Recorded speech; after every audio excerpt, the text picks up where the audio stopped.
Ok, vean, la parte de técnicas propiamente es lo siguiente. Ustedes ya han seguido todo este camino que voy a dibujar acá, más o menos para que ya lo tengan visualizado, porque a veces uno no lo visualiza. Uno ya estableció un problema,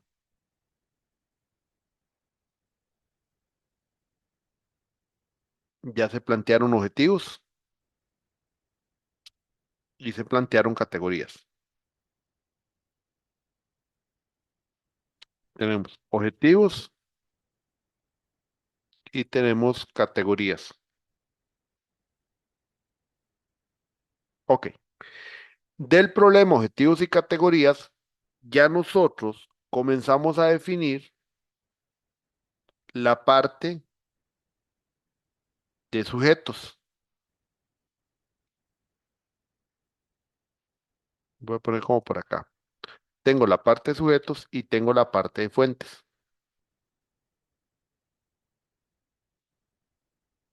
Entonces, vamos a verlo de esta manera. Voy a ver si el gráfico me sale para podérselos explicar un poco.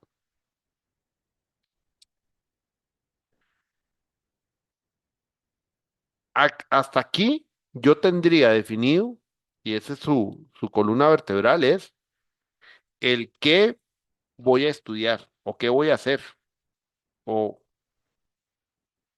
qué voy a hacer. Una cacofonía, pero dejémoslo así. Estos tres elementos me dicen qué voy a hacer, ¿verdad? Con unos aquí medio manejo de ya buscando, tratando de establecer los elementos prioritarios para ese estudio, pero en términos generales, entre el problema, objetivo y categoría, lo que me dice es qué voy a hacer, qué estoy atacando, qué voy a hacer y qué elementos voy a estudiar. Punto. Yo todavía no he definido un cómo, pero por otro lado, yo ya tengo y también he analizado cuál es el origen de la información, cuál es el origen de la información. O sea, yo ya tengo de dónde va a salir la información, que son los sujetos y fuentes. Pero ¿cómo salto del qué voy a hacer para poder llegar al origen de la información? O sea, yo ya sé qué es lo que tengo que ir a buscar, pero de este lado tengo ese otro lado del río. Supóngase que este es el río en el medio. Entonces la pregunta es, ¿cómo abarco yo el qué voy a estudiar con respecto de dónde va a salir la información? Entonces ahí es en el medio donde sale un elemento que es lo que nosotros llamamos a nivel de, digamos, de investigación o para lo que sirven, voy a ponerle un color como este, que son las técnicas. Las técnicas responden finalmente al cómo. Eso es lo que responden las técnicas, el cómo. El cómo que está aquí en el objetivo se instrumentaliza acá. Entonces, si uno lo viera esto con flechas, yo ocupo de las categorías llegar acá y a su vez ocupo, porque las mismas técnicas es como yo voy a abarcar a los sujetos y como yo voy a abarcar a las fuentes. ¿Cómo le va a llegar a la obtención? Ya después de la obtención de estas técnicas, por aquí viene otro camino que es la parte de procesamiento, pero eso lo vemos si Dios quiere el día lunes. Gráficamente, ¿qué hacen las técnicas? Es el eslabón que me permite desde el qué yo quiero hacer al origen de la información que después me permitirá saber cómo lo voy a hacer. Entonces las técnicas es el cómo llego al origen de la información. Si fuera un proyecto tipo experimento, yo ya establecí esto inicialmente porque hice una revisión bibliográfica que me estableció posibles formas mediante las cuales yo puedo abarcar la hipótesis, porque aquí viene un tema de hipótesis, es lo mismo. Y después yo digo, bueno, mi origen de la información será, no sé, el grupo de población avispa, el otro grupo de población X, los grupos de población que sean. Pero queda ahí en el medio, el experimento. Porque el experimento es lo que me permite obtener los resultados de la aplicación sobre esos grupos de población que estoy estudiando, y en ese caso insectos, por ejemplo. Es lo mismo. Entonces, la técnica en el medio es el experimento. Si yo no tengo una técnica, no hay manera en que yo obtenga información. Entonces, ese es el origen de esta sección 3.4. Técnicas de recolección. Es, ok, ya ustedes establecieron su qué, ya establecieron de dónde. Ahora la pregunta es, ¿cómo llegan al dónde?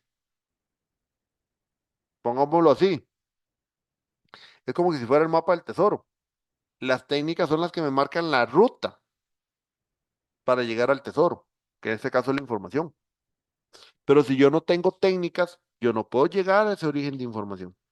O sea, yo nunca podría obtener esa información desde esos elementos que son la fuente de la información. ¿Ven? Entonces, esta parte se vuelve medular porque más allá de definición de nombre o demás, este elemento es lo que permite, y para mí ese es el corazón del otro curso, más allá de la aplicación, es porque en el curso que sigue, ustedes tienen que dejar ya muy bien establecidos sus técnicas e irlas a aplicar. ¿Y por qué es el corazón? Porque si no tienen técnicas correctas, la información que van a obtener tampoco va a ser de utilidad. Y ahí es donde se hace un arroz con mango, o ahí es donde empiezan todos los problemas. Ahí es donde empiezan todos los problemas de una investigación, precisamente porque si está mal planteado, si está mal planteado la forma de la técnica como tal de recolección, entonces ustedes lo que van a obtener no es información, es basura, desde el punto de vista de investigación. ¿Ven? Entonces aquí se vuelve delicado por eso. Me interesaba que lo vieran así un poco gráficamente, dónde se ubica en el proceso la parte de técnicas, porque lo que más allá de un proceso que me muestra Hernández Sampieri, lo importante es entender la utilidad que tiene, porque si no lo hacemos como en automático y no entendemos realmente la importancia. Ahora bien, ¿qué pasa con las técnicas? Una vez ahora sí ya entendido. Bueno, aquí hay también dos conceptos a entender. La técnica es el conjunto de pasos o procedimientos que yo utilizo como campo, o sea, como trabajo de campo, para la obtención de la información, pero es el conjunto de pasos. La herramienta es el instrumento como tal o los instrumentos que se relacionan con ese procedimiento. Es exactamente igual que cuando uno habla de metodología, que ustedes a veces utilizan la palabra indiscriminadamente, que ahí es donde uno les dice, el PMBOK es un cuerpo de conocimiento, no es una metodología, es un cuerpo de conocimiento. ¿Cuál es la diferencia entre un cuerpo de conocimiento y una metodología? Que el cuerpo de conocimiento les propone a ustedes una serie de elementos que pueden usar, en este caso bajo un modelo de procesos, pero no establece un procedimiento de cómo usarlo. Porque yo no sé si lo han notado en el PEMBU. Han tenido 2 años de estarle dando vuelta, aunque han visto otros, o no sé si los vieron como Scrum en la parte ágil y eso, tienen la noción de eso, que existen, pero no existe en el PEMBU, por ejemplo, una forma que diga, es que esto hay que hacerlo así, A, B, C, D. No.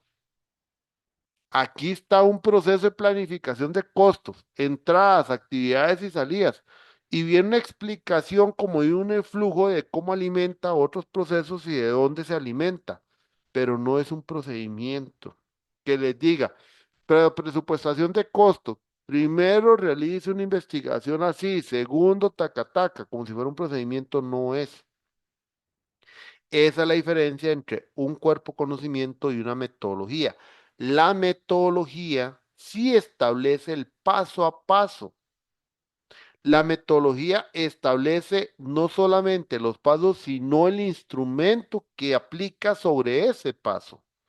Que ahí es cuando ustedes hacen y hablan de metodología de gestión, involucra todos los procedimientos e involucra todas las técnicas asociadas a esos procedimientos. Eso es una metodología. Entonces, eso para que se lo graben en mente. En la parte técnica podemos decir que la técnica y el método es similar como sinónimos. ¿Por qué? Porque es el conjunto de pasos. La herramienta es únicamente el instrumento. Una herramienta, una plantilla de costos. Una herramienta, una plantilla de acta de constitución, eso en gestión. ¿Qué sería una herramienta acá? Una guía de cuestionario o el cuestionario de preguntas es el instrumento, la técnica encuesta.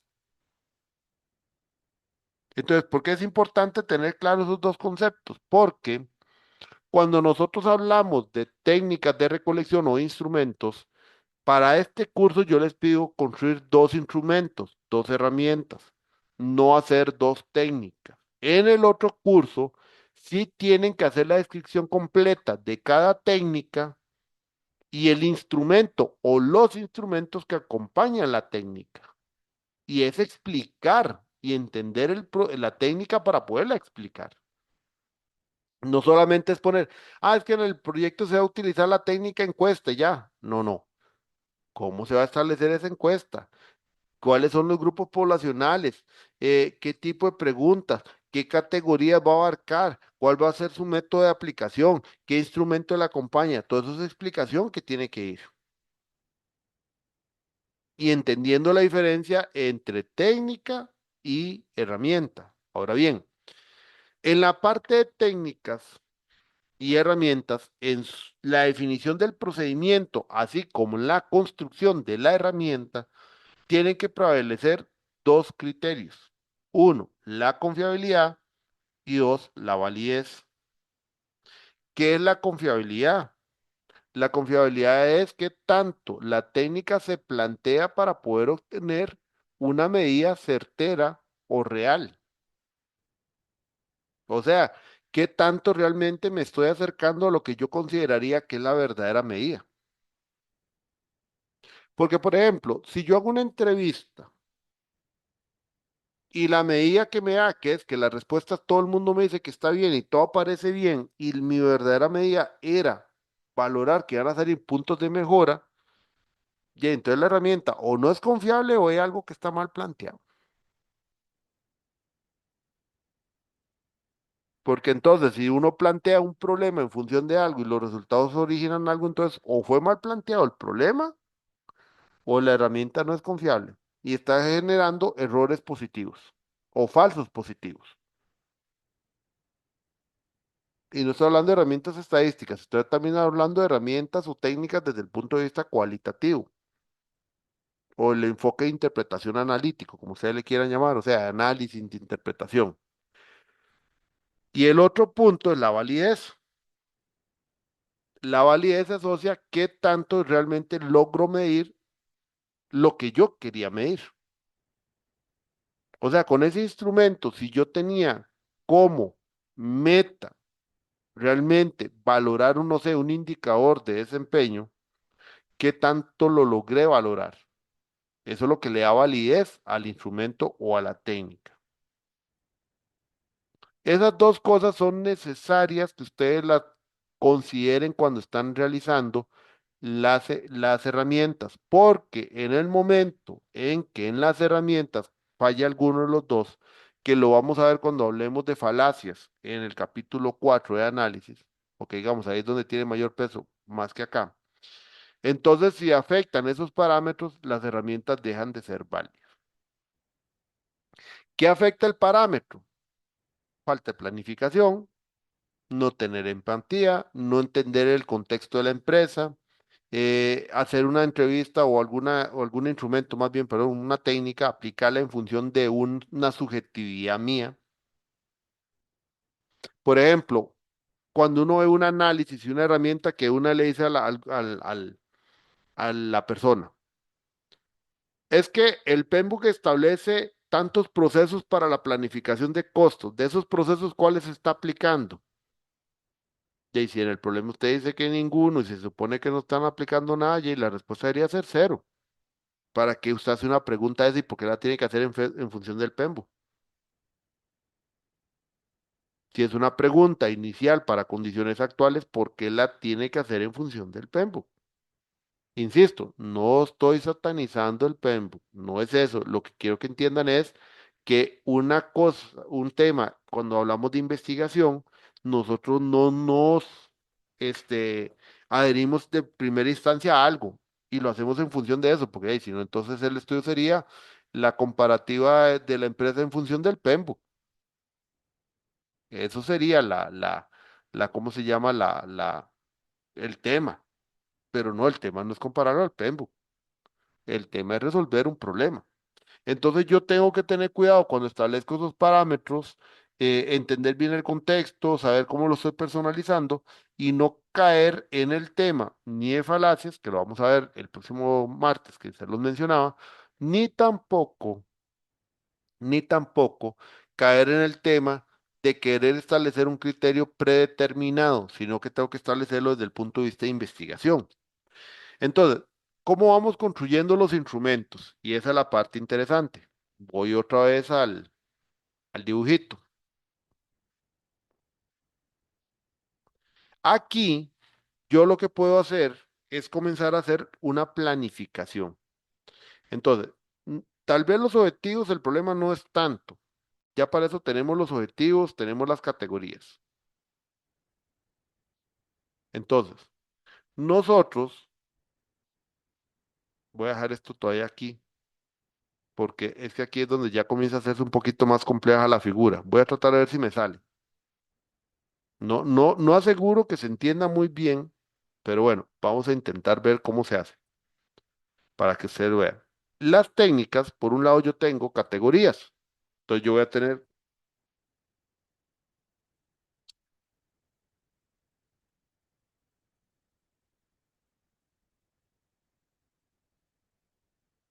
categoría uno, digamos que 2 y digamos que 3. Cada una está asociada a dos o tres preguntas generadoras, ¿cierto? Ok. Yo por otro lado tengo técnica uno, tengo técnica 2, digamos que tengo la técnica N.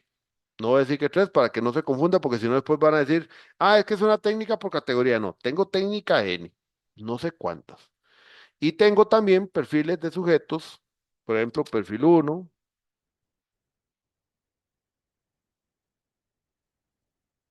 perfil 2, perfil 3, por ejemplo. Y digamos que la fuente es ahí. Ok, ¿qué sucede? Y es donde viene la parte interesante. Yo defino la técnica. La categoría, a partir de las preguntas generadoras y dependiendo del tipo de técnica, la técnica va a recoger lo que se ocupa en esa categoría. Pero esa misma técnica, esa misma, me puede servir para otra categoría o me puede servir para todas las categorías. Entonces, por ejemplo, esa técnica uno recolecta información de las tres categorías. La técnica 2 es una técnica que yo pensé solamente para lo que es categoría 2 y 3. Y la técnica N puede ser solo para una. ¿Cómo definí esa técnica? Y es que vean lo interesante. Aquí, si bien cierto, aplica para allá, aquí hay una cuestión muy interesante. Aquí yo puedo trabajar con un bidireccional. ¿Por qué? Porque la técnica, yo tomé la decisión en función del perfil del sujeto. Ah, el perfil es gerencial, no tiene tanto tiempo y no va a responder las preguntas si se las mando, tiene que ser presencial, entrevista. Al gerente, ¿qué me interesa preguntarle? ¿Sobre qué categorías? Ah, sobre las tres. ¿Con qué enfoque? El enfoque hacia gerencia. Listo. Entonces vea que en la técnica hay una retroalimentación, porque también los sujetos están en función de estos sujetos con qué categoría se relacionan. Visualmente, eso es lo que pasa. Las técnicas o más bien lo que muestro aquí visualmente es el proceso de construcción normalmente de la técnica. La técnica se construye a partir de las categorías que me son interesantes, pero la definición de la técnica viene también asociado, en el caso de los sujetos, al perfil y condiciones que el sujeto me permite. Entonces vean cómo la técnica se vuelve el centro, porque recolecta ambas partes. ¿Qué pasa, por ejemplo, en una técnica como entrevista? Que las preguntas entonces yo las puedo asociar a la categoría. Entonces yo no sé, la categoría uno le llamo el C1. Entonces, pregunta uno se asocia a C1. Pregunta 2 asocia C1, pregunta 3 asocia C1 y puedo hacer una codificación de preguntas con respecto a las categorías. Y eso me ayuda después a hacer el análisis de resultados. Por ejemplo, obvio, yo puse categorías. Aquí podríamos hablar de subcategorías. Pero, por ejemplo, para nada más el caso práctico, lo puse así. ¿Qué es lo que quiero que se lleven en mente? La técnica no es uno a uno. La técnica asocia a varias o puedo asociar a una sola. Ahora, ustedes dirán, profe, pero ¿y para qué yo quiero aplicar dos técnicas distintas sobre la misma categoría?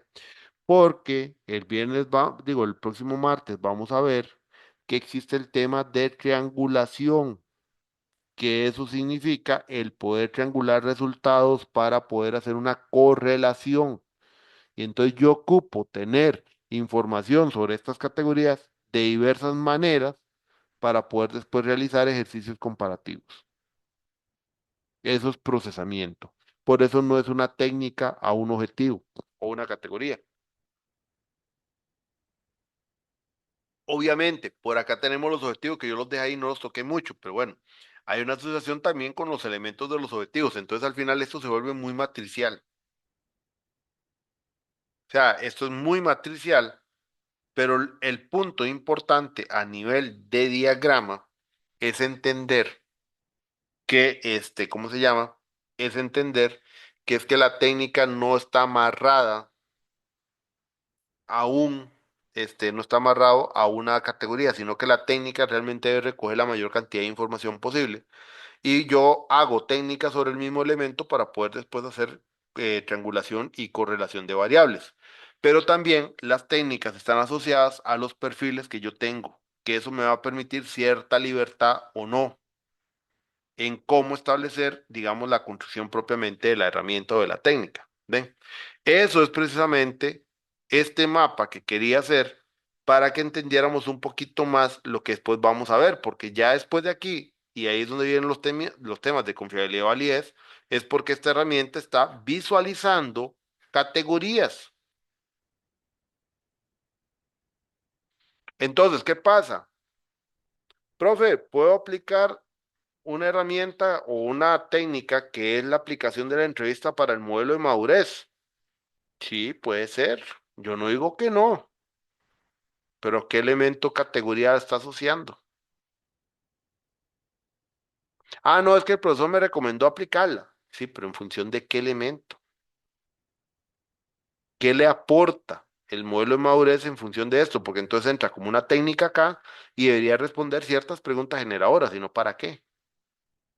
Ah, es que yo quiero aplicar el modelo de idoneidad, la misma. ¿Le aporta valor? Si le aporta valor es porque el modelo de idoneidad está respondiendo a alguna categoría. Si no responde a ninguna, entonces no aporta valor. Es una cuestión de que ustedes quieren. Y entre el querer y el realmente es, desde el punto de vista metodológico, considerable, esto está malo. Esto va para acá. Ya no vea esto. La fecha está al revés. Son cosas distintas. Aquí todo es fundamentado. Entonces ahí es donde herramientas, o que un profesor les diga, no es que yo tengo una herramienta de 50 preguntas ya hechas, solo para que usted la aplique.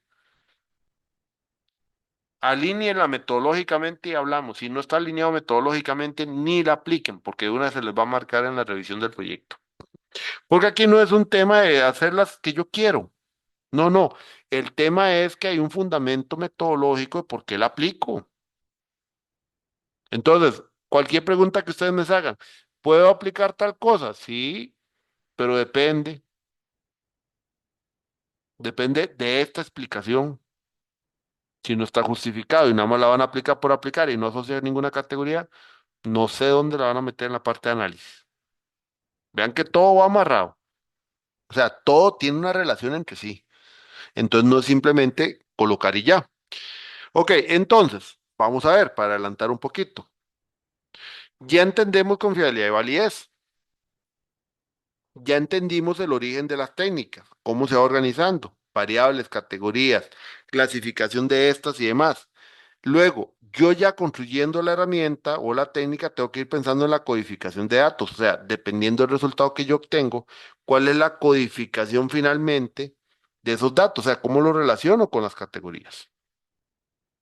Ven, pruebas piloto también, o sea, ya uno establece pruebas sobre el instrumento, eso es importantísimo. Una vez construido el instrumento como tal, ojalá ustedes pudieran aplicar una prueba del instrumento y no sobre las mismas personas que se lo van a aplicar después. No. Esa prueba piloto es ojalá alguna persona que no conozca el proyecto ni nada, sino simplemente darle el instrumento o la herramienta que van a utilizar para que esa persona les pueda dar observaciones sin conocimiento de causa y por lo tanto no le agregue impurezas al proceso. ¿Qué es agregar una impureza al proceso? Simple y sencillamente es agregar una visión que sería subjetiva o parcializado, y ya lo vamos a ver a qué me refiero con eso. Entonces, y también eso les va a ayudar a mejoras. O sea, la idea es que el instrumento ojalá lo apliquen ya con mejoras. En esta explicación, ¿qué les voy a mostrar? En esta explicación lo que les voy a hablar es un poquito de tres técnicas específicas, pero voy a considerar algunos puntos que también aplican para cualquier tipo de técnica que vayan a aplicar. Por ejemplo, la primera, observación. La observación es la técnica más natural del ser humano cuando se sabe hacer. La observación no es ir a ver. La observación incluye percepción e interpretación. Entonces, ¿cómo se organiza una técnica de observación? De ahí si no voy a escribir nada. Es muy sencillo. En el caso de ustedes, de una manera práctica, es, bueno, primero hay que definir el objeto que van a observar. ¿Cuál es ese objeto? En segunda instancia, a partir de ese objeto como tal, ¿qué rasgos, características o elementos voy a ir a estudiar? Está asociado obviamente al elemento categoría. Cuando tengo claro los elementos que voy a ir a estudiar, preparo un instrumento porque depende de qué y tengo que analizar la actividad en la cual lo voy a analizar.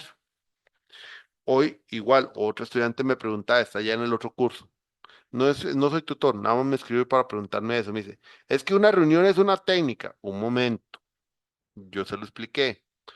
La reunión no es una técnica, sino es que la plantea usted como técnica. Una reunión en sí es una actividad en la cual o durante la cual puede ser que yo aplique una técnica, porque una reunión, desde el punto de vista metodológico, no da una cierta información porque una reunión puede ser cualquier tipo de reunión, y si es una reunión empresarial y no planteada por ustedes, sino que es una reunión normal de la empresa, y eso no es una técnica de investigación, es una actividad de la empresa. Ahora, si es que la reunión es porque ustedes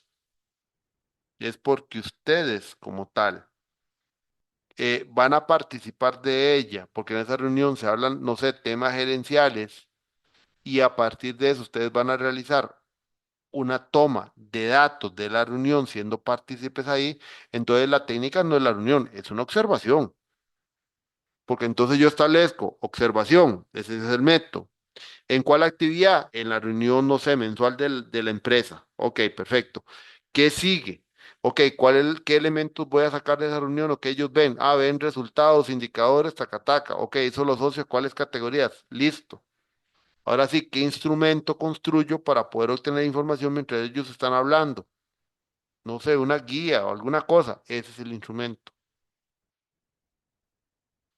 Ah, es que la reunión yo la estoy planteando a cada recurso para hacer ahí para hacerle las preguntas ahí. Entonces es una entrevista. Yo voy con cada uno individual, lo voy entrevistando y por eso le planteo una reunión. Entonces, la técnica es entrevista. La reunión es una actividad que me permite a partir de una guía de entrevista obtener información. Ven el tema, el concepto. Es que ahí es donde va el punto de que es que no cualquier cosa es como tal una actividad de investigación. O sea, una reunión es un hecho empresarial. ¿Qué hago yo en el proceso? ¿Cómo la estoy planteando? Lo que me va a identificar si es mi verdadero técnica o no técnica y cuál es la que realmente estoy aplicando. Eso es lo que pasa acá. Por eso les decía, observación no es ver, observación es percepción e interpretación. Lleva un proceso de definición de objeto, definición de características de lo que voy a estudiar, en qué actividad lo voy a plantear, y entonces eso me lleva a la construcción de una guía que puede ser una guía de observación, un checklist, esos son diferentes instrumentos que normalmente se usan. Puede ser una observación individual, a como puede ser una observación grupal, porque también puede ser una observación que incluyan a otros semejantes a ustedes y con esa investigación o esa manera de plantearlo, entonces podamos tener la observación de tres personas para poder después hacer una triangulación de los resultados de observación. Entonces, ¿qué hay que hacer en una observación? ¿Cuál es la cuestión o el objeto? ¿Cómo es el contexto? La actividad, qué es lo que vamos a tomar de elementos, luego cómo va a ser la estrategia, si es en un momento único, va a ser por periodos, va a ser en intervalos. Ese ejemplo, la reunión sería un momento único, si la reunión es de 2 horas, entonces cada cuánto van a tomar datos, no sé. Si lo van a separar por categorías, lo van a hacer más descriptivo, lo van a hacer más narrativo, lo van a hacer como una forma de monitoreo. Todo eso hay que pensarlo antes de, o sea, cuando uno planifica la actividad. Y ahí es donde surgen los diferentes instrumentos, hojas de cotejo, técnicas, escala Likert, no sé, listas de chequeo, matrices doble entrada, guías de toma de notas, una serie de instrumentos que yo el curso no es para decirles, ah, sí se construye un instrumento, no, este es el proceso. El instrumento, formato, ya lo definen ustedes. Lo que sí tiene que aparecer en un documento de un TFG es un documento que se vea formalidad en cómo se estableció porque tiene un formato, que eso es una cosa importante. Todo instrumento tiene un formato, más en un caso de un TFG. Normalmente, en un caso de un TFG, normalmente en los casos de TFG, cuando hablamos de un formato es algo así. El documento como tal de observación, por ejemplo, si es una guía sencilla, no es simplemente poner espacios y anotaciones, no, es que debería tener algo que le dé formalidad. Formalidad como qué, no sé, vamos a ver. Título, proyecto de graduación XXX. Estudiante, el nombre de ustedes. Eh, Título, guía de observación. Guía de observación de, no sé, porque ahí viene la parte del concepto. Después viene la parte, no sé, objetivo, objetivo de la observación. Entonces, el objetivo de la observación, o simplemente, no sé, identificar X, Y, Z cosa.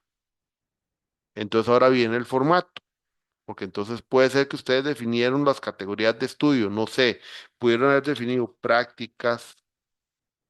Entonces, sección uno, prácticas de gestión. Sección 2, estaba pensando prácticas de gestión. Sección 2, cultura. Sección 3, entonces ustedes ahí van anotando. Aquí, como una guía para ustedes, instrucción propia o instrucción, anotar la totalidad de X cosa. No sé, puede ser que lo inserten a través de un cuadro para hacer la guía, algo así. Podría ser que sea en un cuadro de texto, por ejemplo. Podría ser una opción. No digo que sea necesariamente así, pero hey, puede ser. Obviamente esto tengo que ponerlo en formato como este. Entonces este llega hasta acá. Este llega a sección 2 cultura. No sé, la sección de cultura, entonces en vez de ser un solo anotación, entonces instrucción, completar el, la lista de chequeo y ahí le ponen lo que sea. Entonces, no sé, uno puede poner como uno, apoyo gerencial a los proyectos. Entonces se puede hacer un cuadro más bien, eso podría ser algo así como esto. Insertar una tabla de tres, aspecto, sí, no, por ejemplo. Entonces, apoyo gerencial, proyecto. Entonces aquí marcan sí o no como un tipo de lista de chequeo. Esto se podría hacer más pequeño, porque obviamente la descripción es más grande allá. Esto también se puede marcar más pequeño. Esto viene para acá. Pero entonces aquí voy haciendo como una lista de chequeo de los diferentes aspectos o puntos, por ejemplo. Entonces, en la sección 2 puede ser así. Esa es una guía, un formato. O sea, le va dando a uno, o sea, se ve que hay un trabajo de parte de ustedes como investigadores en ordenarse sobre el elemento. ¿Esto dónde queda después también? Esto queda en un apéndice. El formato queda en un apéndice. Las respuestas totales que se obtienen de técnicas como estas se sintetizan y se ponen en otro apéndice. Las totales, porque las que se incorporan directamente al documento son aquellas que sean necesarias para la parte del análisis, pero no se coloca, por ejemplo, dentro del documento 5 guías de observación y todas llenas dentro. No, no. Se coloca en el documento porque es un análisis sobre esos resultados de una manera sintética, pero los resultados completos, que puede ser otra vez el mismo formato, pero anotando aquí todos los resultados, igual con acá, digamos, un gráfico del promedio que se obtuvo de todas las respuestas de sí o no por cada elemento, cosas así, eso iría en otro apéndice. Entonces tenemos el apéndice como tal del formato y otro apéndice con los resultados. Pero ya ustedes ven en esto que estoy construyendo cómo realmente hay un formato. Bueno, todo instrumento debería tener ese formato. Ahora, vean lo otro importante. En el tipo de herramienta que uno utiliza, aquí es donde viene la parte de objetividad.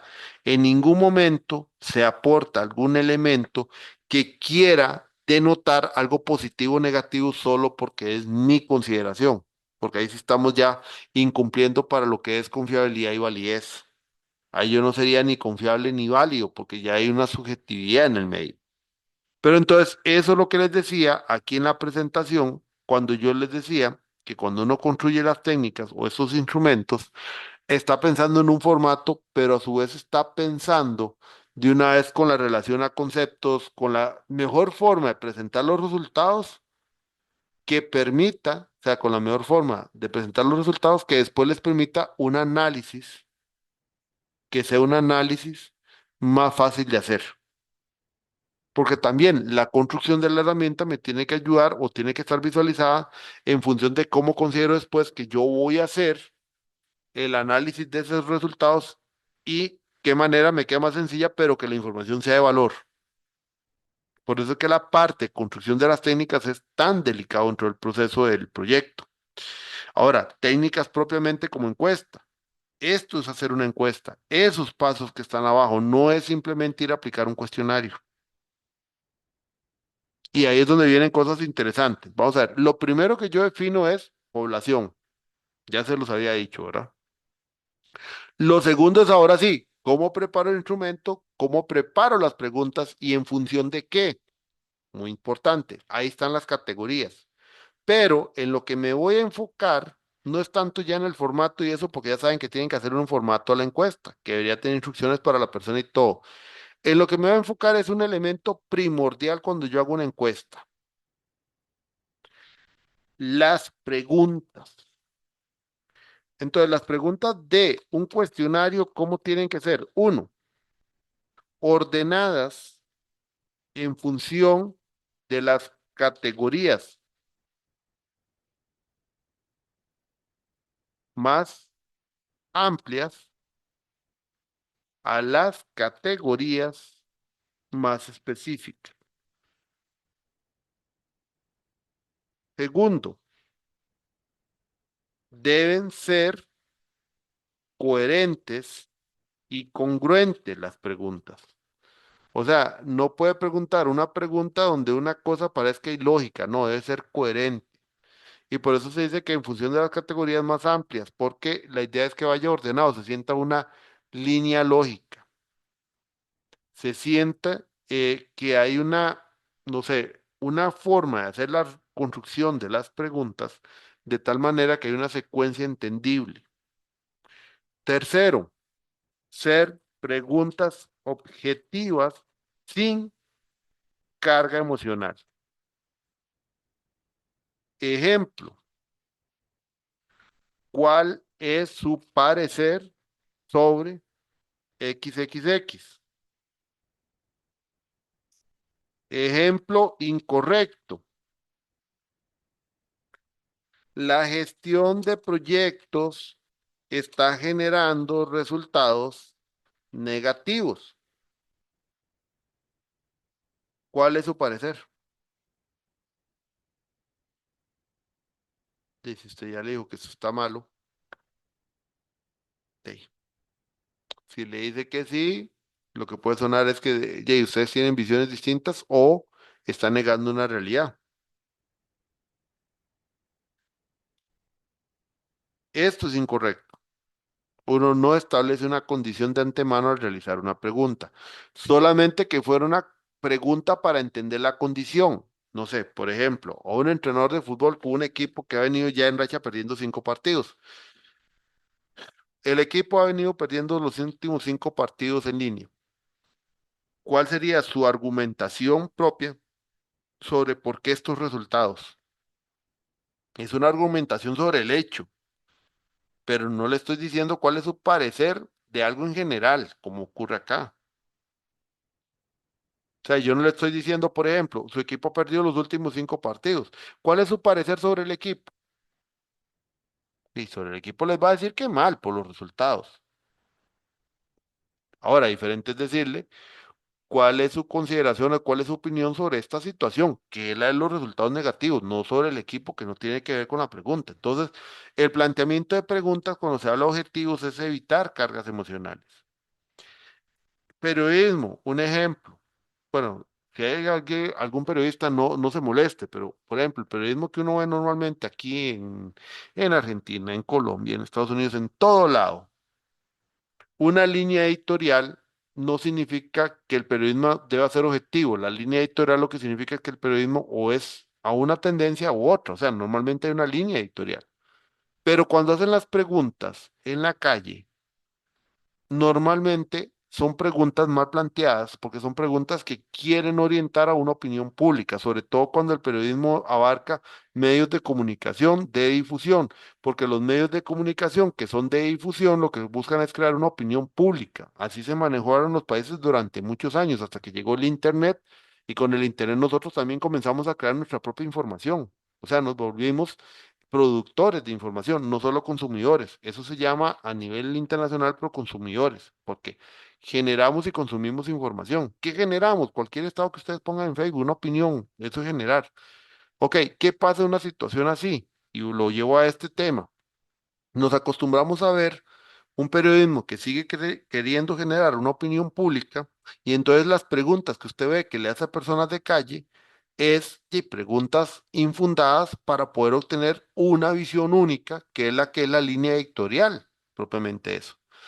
Todavía aquí anda más o menos, para ser sincero. O sea, más hablar de un gobierno o de otro y ejecutivo, no ejecutivo y lo que sea. Aquí todavía no se ve tanto, pero por ejemplo, yo estuve el año pasado para cuando estaban las elecciones, pronto a las elecciones de Argentina, y era una cuestión exageradísima ver ese tipo de preguntas mal planteadas, y uno lo trae aquí a colación para evitar esto. Por ejemplo, en Argentina le decían a las personas, es que los equipos de fútbol son vitales para el crecimiento de la población porque le genera a los chicos una oportunidad de crecimiento y un sueño sobre el futuro para un bienestar mejor y no sé qué. ¿Qué opina usted de que Milei los privatice? y era pasarlos a sociedades deportivas, cosas que tenemos acá. A mí lo que me sonó interesante, una pregunta así fue cuando alguien le dijo, Jay, me parece que está bien. Y todavía el periodista le dice, pero no le estoy diciendo que son importantes para el crecimiento del pueblo. O sea, le insistió el periodista en su posición, no respetó la respuesta de la persona. Ahí se pierde la objetividad del periodismo en función del cumplimiento de una línea editorial. ¿A qué voy como síntesis de esto y por qué se los pongo como ejemplo? Cuando ustedes van a plantear preguntas, tienen que evitar el establecer algo que ya ustedes conocen. ¿Qué es lo que ustedes conocen? Gestión de proyectos. Entonces plantean preguntas orientadas a soluciones. Por ejemplo, preguntas que yo no sé qué valor aporta. Si ya en primera instancia es un personal que no conoce gestión de proyectos, le pregunta, ¿cuál es su opinión de la implementación o de una posible implementación del PMBOK en la empresa? Y obviamente le va a decir que sí, pero la persona tal vez no sepa ni qué es el PMBOK.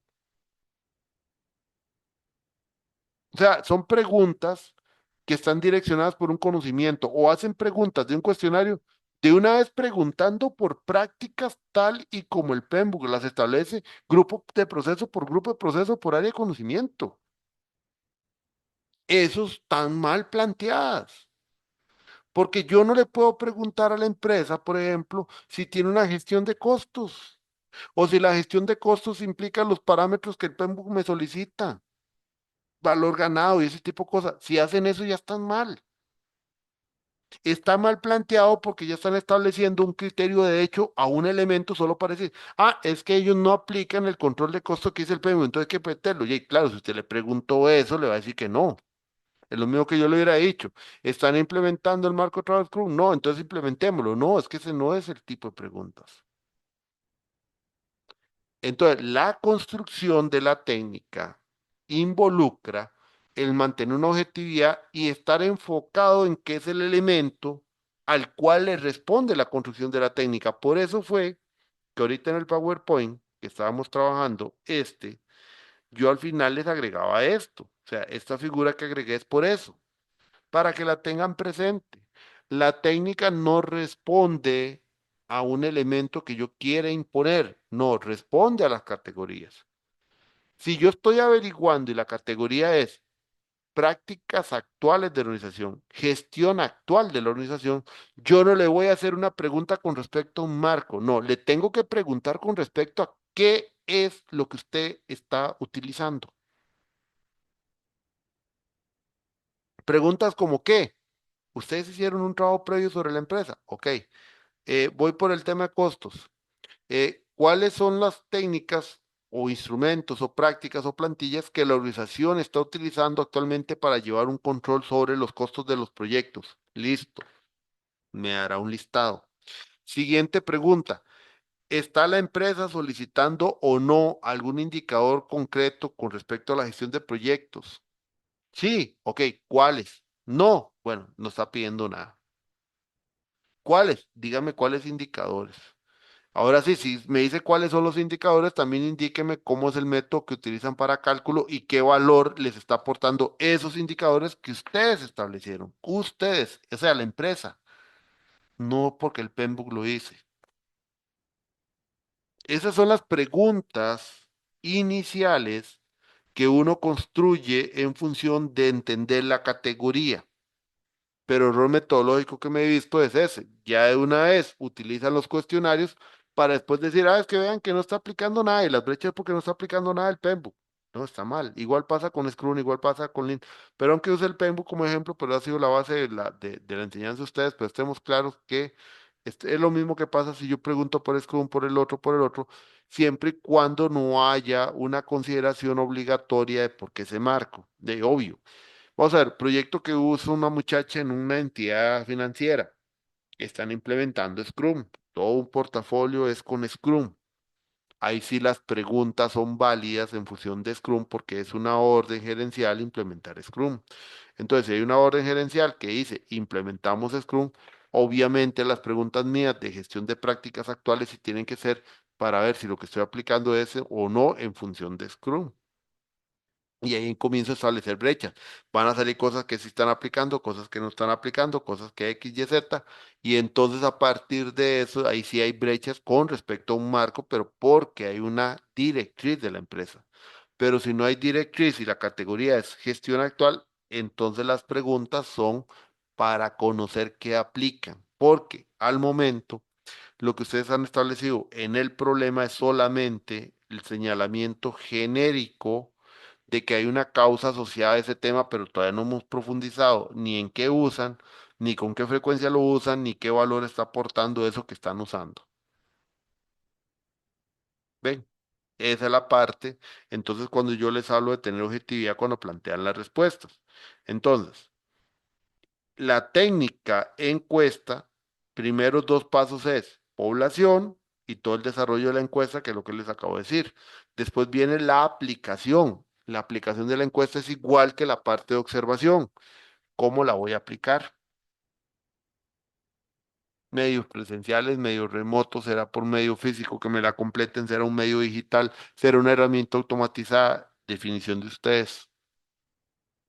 Los últimos dos pasos corresponden precisamente a los pasos que vemos el día martes sobre procesamiento y análisis. ¿Ven?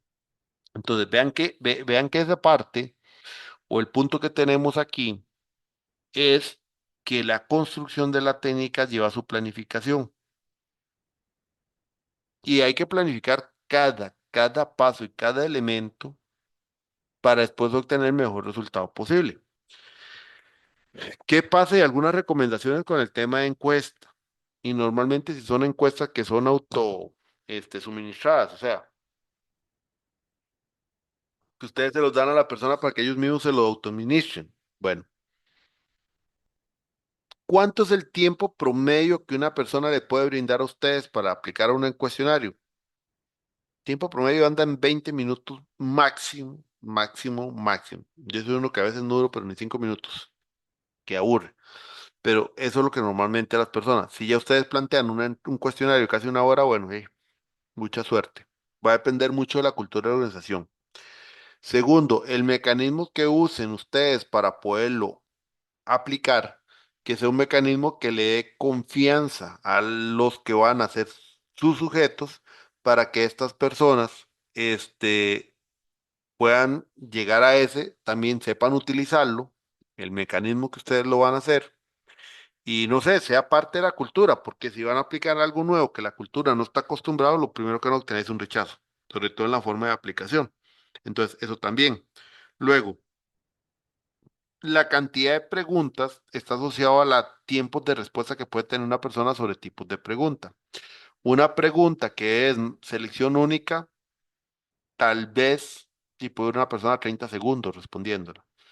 Si es una pregunta de explicación, puede dar sus 5 minutos o un poco menos, 2 minutos.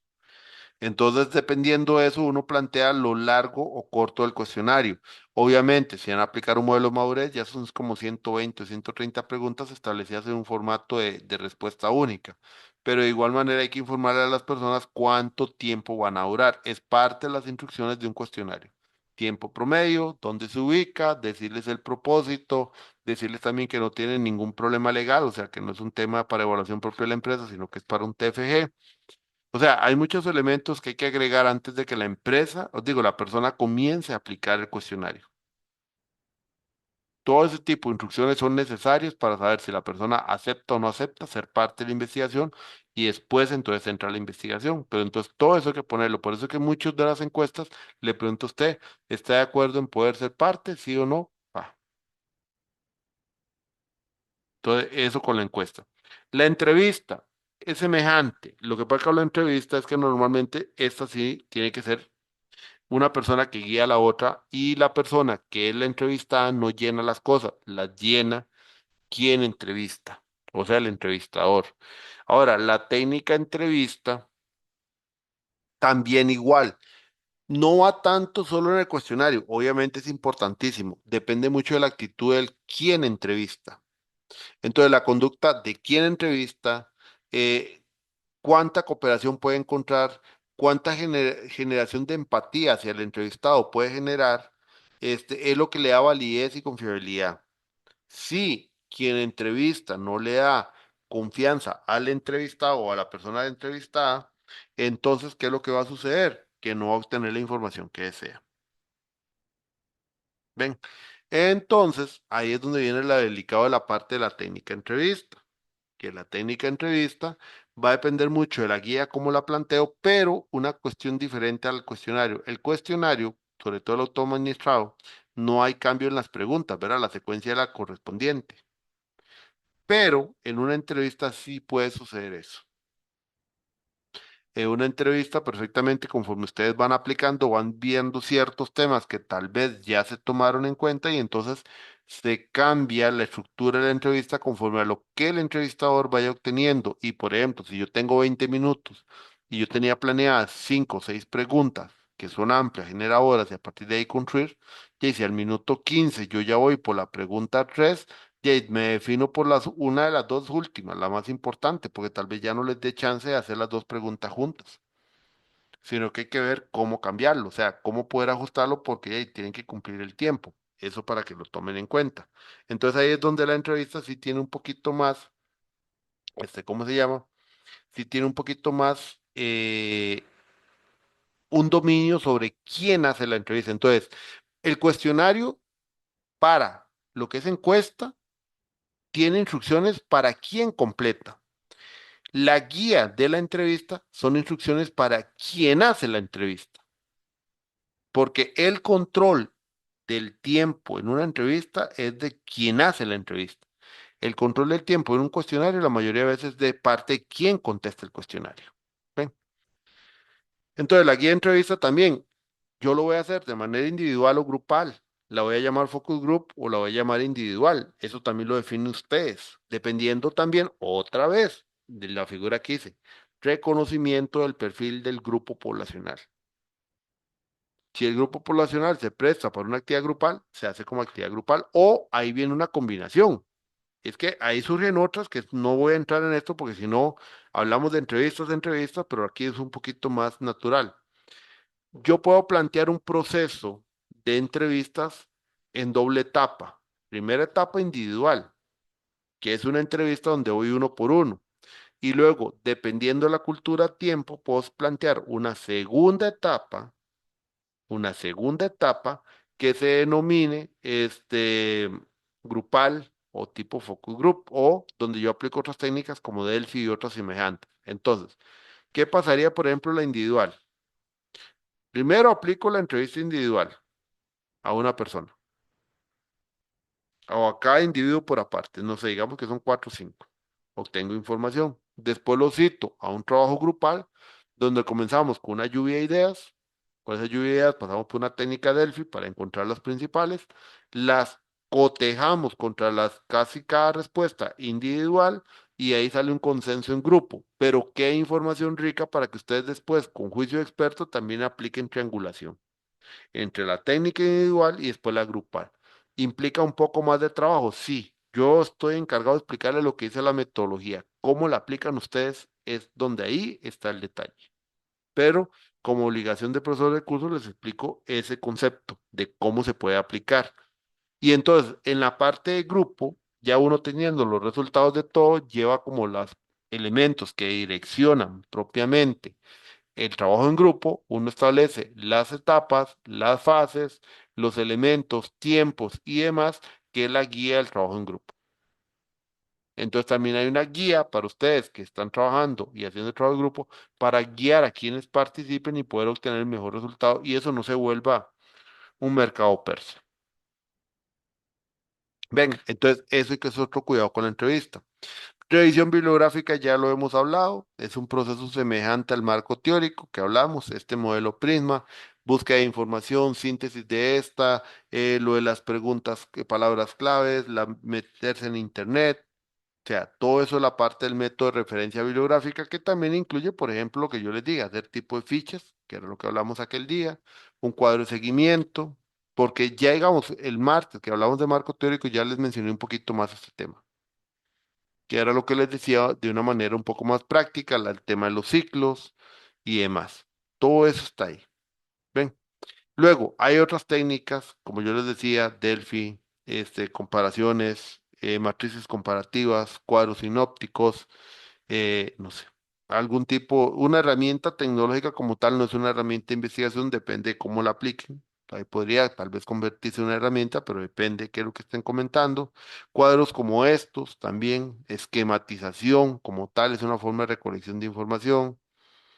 Y después hay otras técnicas que son las que vamos a ver el martes, que tienen que ver con análisis de contenido, que es un poquito diferente.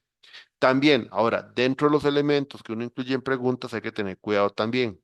Y aquí me detengo un poquito, es una cuestión como de 5 minutos. Vean, escalamiento Likert. Vamos a ver. Voy a ver, déjenme ver si lo hago.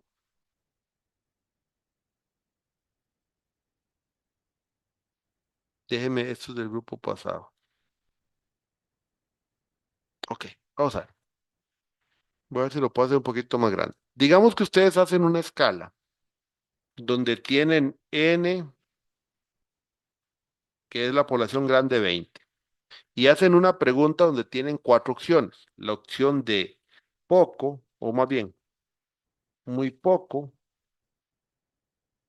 eh, poco, regular, bueno, digamos que excelente, que eso es más o menos una escala Likert. A cada uno de estos ustedes le dan un número que es 1, 2, 3, 4, 5, pero es un número representativo, no representa nada. Entonces, cantidad de personas. Entonces, aquí, como era respuesta, selección única, contestaron cuatro. Aquí contestaron dos. Aquí contestaron seis. Ahí llevo 12. Aquí uno y aquí 7. 8, 14, 20. Esto debería sumar, que es los 20 igual al n de arriba. Ok, estamos ok. Validación, o sea, si esto igual a esto, ok. Si no, eh, no sé, rechazado. ¿Por qué lo hago nada más como una prueba de validación? Por ejemplo, si a ustedes les da mal la suma de... Ay, perdón, tengo que ver una cosa acá. Instrucciones aquí, y aquí es punto y coma, y aquí creo que va también con comillas. Ahí está. Si me dio diferente, hasta ahí llegué. O sea, si aquí me dio 5, rechazado porque está mal. O sea, no es la misma cantidad, 20. Ok, a partir de esto, yo, por ejemplo, voy a definir hacer un gráfico. Entonces, agarro esta base y voy a definir hacer un gráfico. Qué complicado está esto aquí con esta chuncha que tapa. Voy a quitar los controles. Ok, nos vamos a insertar gráfico. Digamos que un recomendado, así como este. Algo así era lo que yo ocupaba. Listo. El título de gráfico se le quita porque ya eso, digamos, allá en el Word ya para eso se le pone figura tal. Ok, y aquí, digamos que a este elemento yo le voy a solicitar que le agregue la etiqueta de datos. Estamos. Ok. ¿Cuál es el análisis? Y eso tal vez también lo vería el viernes, pero lo digo con escala Likert. Este tipo de valores se llaman valores discretos, no son continuos. Estos son valores discretos, o sea, son franjas. Aquí no existen valores de 1.5, 1.3, no existe nada de eso. Elementos que no se pueden hacer, porque ya les dije, los retomo el día martes, la explicación. Estos datos no se pueden hacer promedio. Estos datos no se les puede sacar un porcentaje promedio porque no se puede. Yo no voy a obtener un promedio que me diga, la nota promedio sacado en tal pregunta fue 3.5, porque ¿qué significa 3.5? Está entre regular y bueno. No, no. Usted no tiene ninguna escala entre regular y bueno. O es regular o es bueno. Aquí lo que tenemos es una cuestión, por ejemplo, de gráfico opinión, donde yo diría que aproximadamente, no sé, el 40% de las personas están viendo como excelente y que viendo que el resultado del medio es regular, Se supondría entonces que el mayor porcentaje está teniendo una visión positiva sobre el asunto porque se suma el bueno con el excelente y serían 8, que anda siendo ya como un 40-45%. Mientras que las opiniones que podemos considerar como malas o negativas apenas son 6. Entonces aquí supera, aunque hay un equilibrio que esa sería la explicación que uno hace en el análisis, pero en ningún momento hago un promedio, por ejemplo. Eso es lo que pasa con una escala Likert. O sea, la escala Likert tal vez representa con valores numéricos lo que tiene establecido como rangos de valoración, que es diferente. Entonces, este valor numérico no representa realmente un número, es simplemente una representación. A como le puede haber puesto E, a este le puede haber puesto B, a este le puede haber puesto R, a este le puede haber puesto P y a este MP.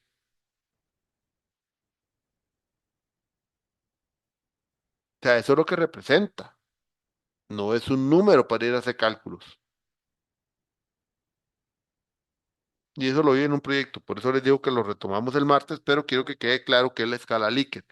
Una escala Likert por lo general anda de 3, digamos que lo que dice la teoría es que sería 3 a 5, 7, siempre casi por lo general números impares, puede ser también cantidad pares, o sea, puede ser de 4, puede ser de 3.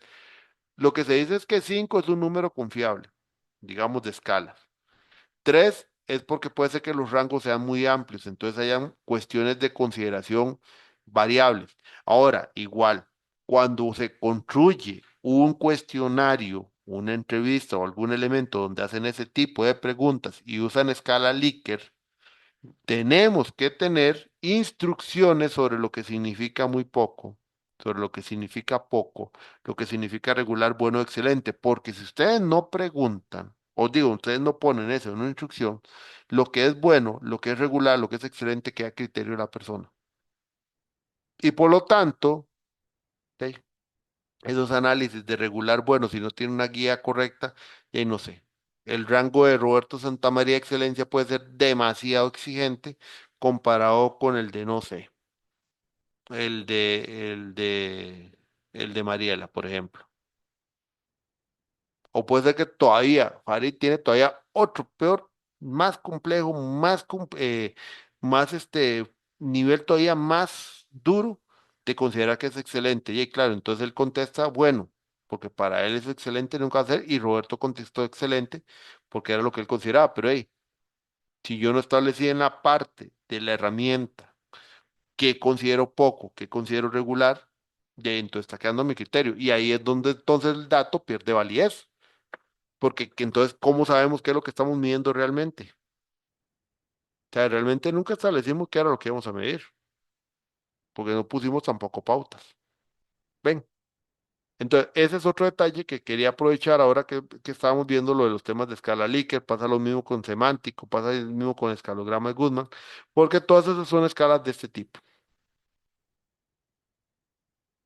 Cambios de número con respecto a ciertos rangos valorativos y ya yo debería tener precisamente una explicación de eso. El semántico es este, con -1, -2, -1, 0, +1, +2, que es como una escala que torna en alrededor del eje cero, pero no es para hacer cálculos. Otras técnicas son estas, focus group, conferencias, actividades recreativas, pero muy poco usadas para este tipo de cosas. Ok. ¿Dudas, consultas en el tema de técnicas?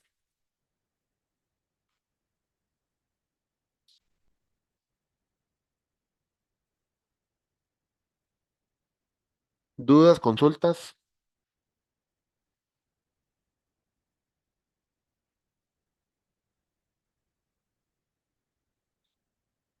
Ok, no hay dudas, no hay consultas sobre el tema de técnicas.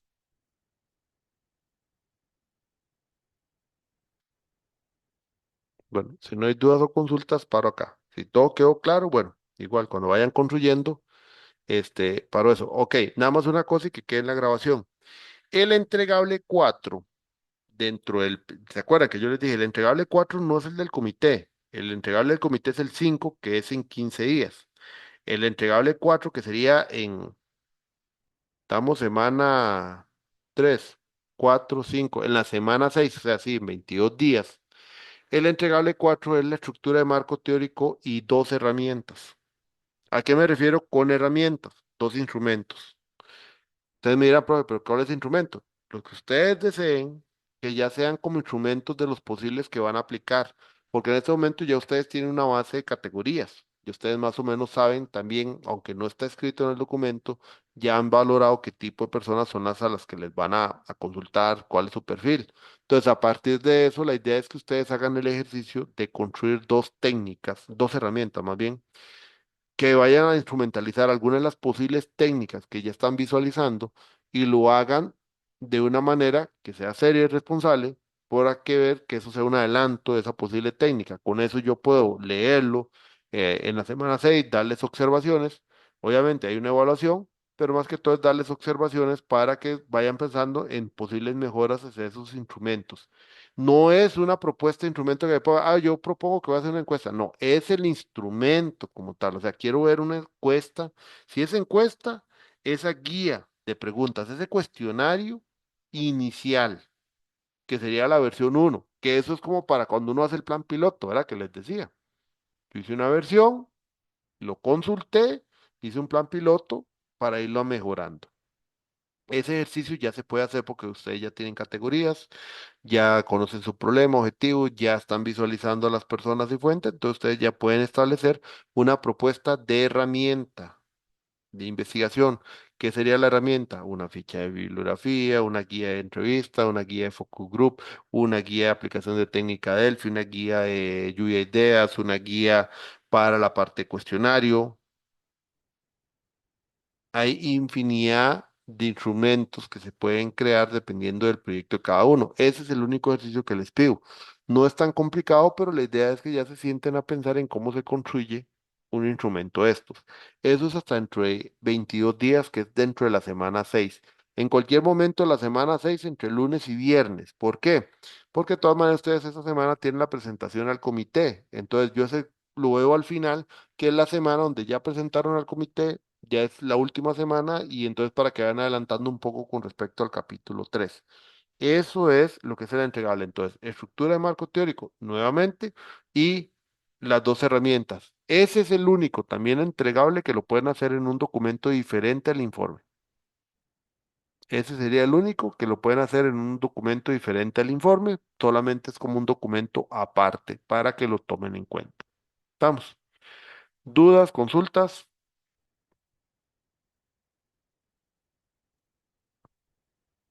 Profe, tal vez es Ujú, que, no sé, me perdí un poco con el tema de los entregables. Está viendo digamos, el documento que vimos al inicio, ¿verdad? ujú. De la guía de entregables. Entonces, no sé si podemos repasar un toquecito cómo están estructurados los entregables que faltan, porque estoy un toque perdido con eso. Y cuándo Entregable se tienen que uno, hacer. definición de problema. Ese sí, ya, digamos. Y el 2 objetivos, categorías y alcance. Ajá, Estamos claros, ¿verdad? exactamente. Que será entre hoy y mañana. Ok. El entregable 3 dice capítulo uno, estructura, marco teórico y categorías otra vez. Sí. Es que capítulo uno es lo que ustedes han venido trabajando y nada más que le agrega la parte de marco referencia empresarial. Se agrega otra vez marco teórico y se agregan categorías porque si de la segunda observación del entregable hay observaciones sobre categorías, la idea es que lo mejoren.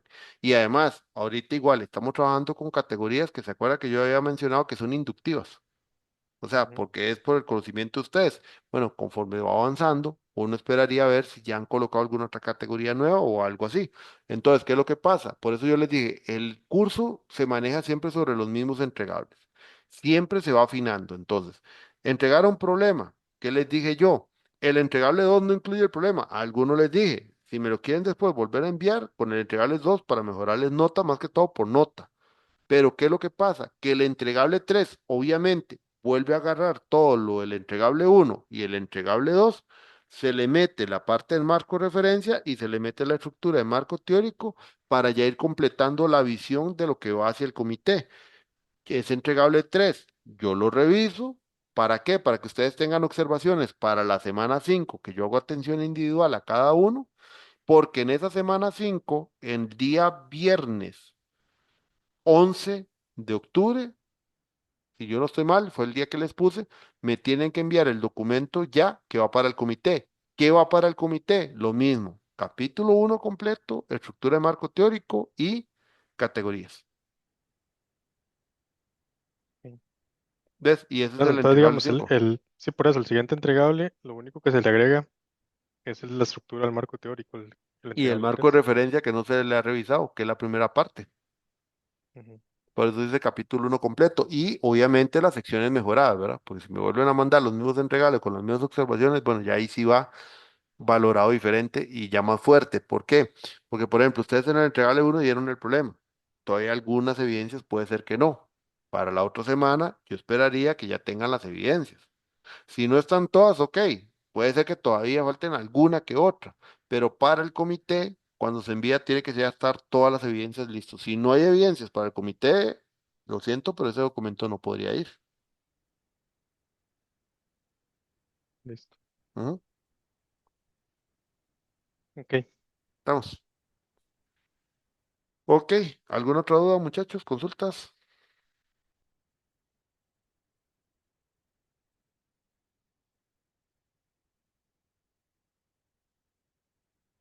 Ok. Si no hay dudas y consultas, paro grabación.